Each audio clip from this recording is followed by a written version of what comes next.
Dukung like, komen, share, subscribe channel Mimin Kakak dan jangan lupa diklik loncengnya agar tetap update cerita di channel Mimin. Terima kasih banyak untuk kakak yang sudah subscribe, selamat mendengarkan dan terima kasih. Terima kasih Xiaoyan karena telah mengepalkan tinjunya ke arah permaisuri. Aku hanya akan mengatakannya, dia pasti tidak akan menyukaimu, dia hanya akan menghormatimu. Meskipun Ye Beijing tidak dapat mendengar percakapan itu, dia tersenyum main-main ketika dia melihat gerakan Xiaoyan, dan Kaisar tidak keberatan, hanya mengangguk sedikit, jalan selanjutnya akan semakin sulit, dan saya tidak dapat banyak membantu Anda hanya bisa mengandalkan diri Anda sendiri. Saya percaya bahwa Anda akan dapat menjadi permaisuri yang lebih kuat daripada permaisuri tertinggi, berharap ini akan memberi Xiaoyan lebih banyak dorongan, tetapi dia mengatakan yang sebenarnya, Xiaoyan telah menembus keabadian para dewa. Ketiga, setelah musuh yang menghadapinya mengucapkan selamat tinggal untuk terakhir kalinya, Xiaoyan memindahkan tubuhnya ke dewa kuno, dan semua orang sudah siap, hanya menunggu Xiaoyan berangkat kapan saja. Menurut dewa kuno emas, strukturnya tertutup seperti cairan seperti baju besi dewa Void, dan Ding Yue tidak memilih untuk pergi bersama Xiaoyan. Arah hidupnya bukanlah kultivasi. Sekarang, dengan dukungan binatang buas yang cukup, dia berkomitmen penuh pada teknologi dunia bawah, ditambah jarahan yang baru saja diangkut. Ding adalah Taiksu telah meninggalkan banyak orang yang belum pernah melihat Ding Yue. Dalam hal ini, dapat dikatakan bahwa dia sangat bersemangat, jadi dia memilih untuk tinggal di alam dewa kuno untuk perjalanan ini, dan dewa kuno perlahan menutup dan berubah menjadi kubus emas gelap. Tetapi pada saat ini, semua orang di dewa tua menghela nafas. Tetapi di luar, itu terlihat seperti kubus lebah, tetapi di dalamnya transparan, seolah-olah tidak ada apa-apa, dan Anda dapat dengan jelas melihat segala sesuatu di luar dewa lama. Oke, ayo pergi, tim Dreadnought tersenyum sedikit, dan kultivasi panjang terlihat membosankan dan menyenangkan. Rasa ritual sesekali ini masih membuat orang merasa bahagia, dan suara keberangkatan dan kegembiraan datang dari sisi Xiaoyan, mereka telah menunggu hari ini untuk waktu yang lama. Melalui bimbingan permaisuri, Anda akan langsung melewati arai pergeseran, dan pergi ke kecepatan Dewa Kuno Void dari Laut Barat dengan kecepatan tercepat, yang lebih dari bahtera untuk mencapai kehampaan Laut Barat, dan tidak perlu melalui 3 formasi pergeseran, tetapi paling cepat akan memakan waktu 3 tahun. Xiaoyan tidak tenggelam dalam kultivasi kali ini. Di antaranya, makan, minum, dan bersenang-senang dengan semua orang. Baginya, ini juga semacam kultivasi mental. Setelah tawa, semua orang secara bertahap melepaskan emosi yang telah tertekan selama bertahun-tahun, dan sebagian besar waktu berbicara tentang kenangan masa lalu yang tak terlupakan. Pada saat ini, itu terlihat sangat berharga. Xiaoyan melihat wajah-wajah yang dikenalnya semua orang. Meskipun nada dering belum sepenuhnya dikumpulkan di sini, dan keberadaan Raja Skala Naga tidak diketahui, bahkan kembalinya Xia Zhenghui kali ini belum terlihat. Adapun kemana mereka pergi, Xiaoyan tidak melakukannya, mereka semua memiliki cara mereka sendiri untuk pergi, dan tidak semua orang mau menetap di alam dewa kuno.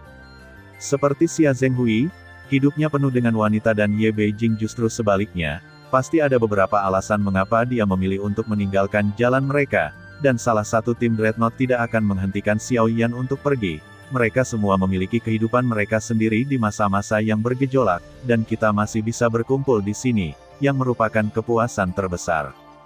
Xiaoyan tersenyum bahagia, dia telah kalah dalam perjalanan ke depan, tetapi dia juga mendapatkan perlindungannya sendiri, mengetahui bahwa dia merasa bahwa dia tidak salah.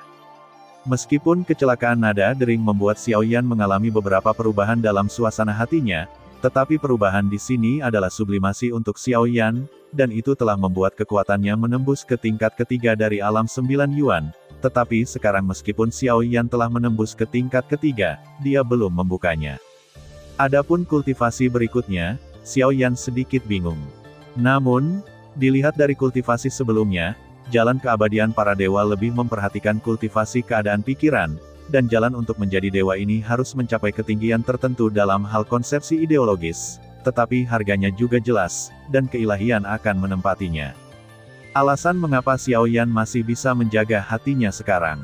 Fan Xin masih orang-orang di sekitarnya, Xiaoyan menjaga mereka, dan mereka juga menjaga Xiaoyan, yang tidak ada hubungannya dengan kekuatan, tetapi saling peduli. Dia yang tidak memiliki kerabat sedarah yang tersisa di antara mereka berkumpul bersama. Semua orang tertawa dan tertawa di sepanjang jalan, dan sepertinya mereka tidak pernah berhenti, dan semua jenis makanan terus berubah. Dan saat ini, di ruang redup, ada dewa kosong yang tergantung di sini, dan berani menyegel jiwaku pasti akan membuatmu membayar harganya. Ada singgasana besi hitam di Dewa Void, dan sesosok duduk di dalamnya.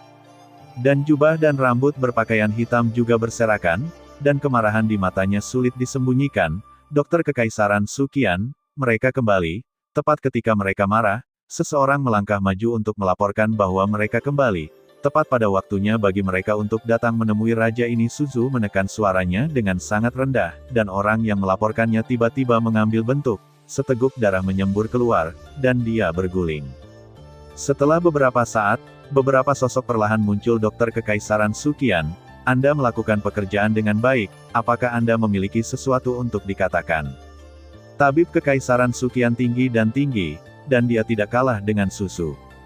Dia menggendong Su Anqin di satu tangan dan memindahkannya ke depan. Melemparkan pukulan berat dan jatuh ke tanah. Ini rencanamu, apa hubungannya denganku? Tapi aku tidak bisa bereinkarnasi yang mulia. Tidak heran putraku jelas salah perhitungan, jadi aku melewatkan kesempatan. Tabib Kekaisaran Suqian memiliki mata arogan dan berdiri dengan ekspresi tak kenal takut, diam-diam menatap bambu virtual di atas tahta. Bukan. Apakah begitu sulit untuk membunuh seseorang yang baru saja menembus keabadian para dewa dengan kekuatanmu? Mata Suzu dingin, seolah-olah suhu di sekitarnya telah turun menjadi beku, dan tidak sulit untuk menutupinya. Karena saya tidak bisa melakukannya. Karena ada seseorang di samping orang yang bereinkarnasi ini yang menjagaku dan menundaku sehingga aku tidak bisa berbuat apa-apa. Orang ini adalah seorang wanita bernama Ye Beijing di alam lembah iblis abadi. Kekuatannya di atas saya, dan saya juga tak terkalahkan, dan dia juga Dokter Kekaisaran Suqian. Pada titik ini, ada jeda. Adapun Su Anqin, bukan karena dia tidak berbicara, tetapi dia masih koma, dan Anda menghapus ingatannya. Mata Suzu sedikit menyipit, dan dia tidak berdebat dengan Dokter Kekaisaran Suqian, mengapa saya harus menghapus ingatannya? Sekarang tidak terlalu kosong, tapi kamu tidak akan mencurigai aku mengkhianati. Tabib Kekaisaran Suqian berteriak dengan suara yang dalam, dan berteriak lugas, dan semua yang terjadi di mata Suzu sedikit. Dia tahu sebagian besar dari itu, apa yang dilakukan Dokter Kekaisaran Suqian selama periode ini. Suzu lebih mengetahuinya, tetapi dia tidak menyebutkannya, dia hanya mendengus dingin. Lagi pula, Wang Ruo, yang pernah menjadi seorang istri, yang mengkhianatinya, dan dia takut dia akan ditolak oleh seluruh Taiksu. Bahkan jika Anda memiliki kekuatan untuk membunuhnya di masa depan, saya terlalu, dan saya tidak akan mengenali Anda lagi. Wang Suzu mencibir. Dia menatap Dokter Kekaisaran dengan tatapan main-main, dan sepertinya dia sudah melihat melalui trik aneh. Terima kasih sudah mendengarkan kakak, semua cerita sudah Mimin simpan di playlist supaya bisa kakak ikuti. Bila suka cerita Mimin jangan lupa subscribe channel Mimin dan share channel Mimin ke seluruh penjuru benua. Terima kasih.